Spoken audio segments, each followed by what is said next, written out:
जैसे ही धुएं की चादर हटी, रेस्टार की आंखें फटी की फटी रह गईं। सामने का मंजर उसकी रूह तक को हिला गया। उसका सबसे करीबी, उसका दायां हाथ ज्ञान भाई, अब ब्लैक 444 के साथ खड़ा था। जिसे उसने भाई माना, वही आज उसके पीठ में खंजर घोंप चुका था।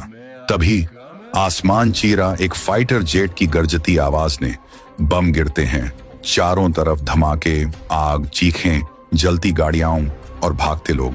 ज्ञान भाई और ब्लैक 444 अंधेरे का फायदा उठाकर वहां से फरार हो जाते हैं, पर रेस्टार वहीं खड़ा रह जाता है, जैसे उसकी आत्मा वहीं जल चुकी हो। इंडिया का सबसे ताकतवर माफिया आज अकेला खड़ा था। उसी जलते माहौल में काली लैम्बोर्गिनी की आवाज गूंजती है। एक लड़की निकलती है, चेहरा नकाब में छुपा।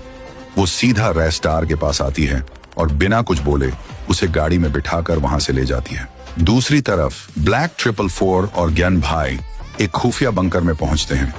ब्लैक 444 अब ज्ञान भाई को अपनी ब्लैक आर्मी की गद्दी सौंपता है। ले भाई, अब ये ताज तेरा, रेस्टार को मिटा डाल।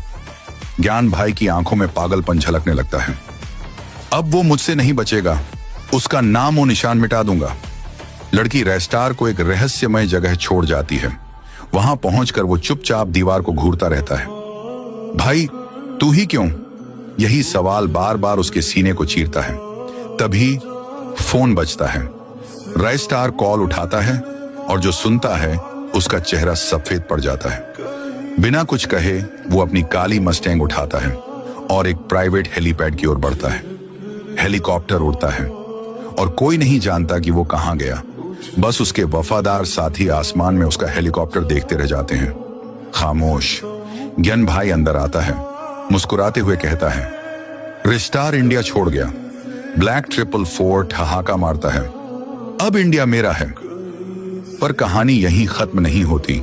सवाल अब ये नहीं है कि रेस्टार कहां गया, सवाल अब ये है, अब वो वापस लौटेगा, किसी को नहीं पता।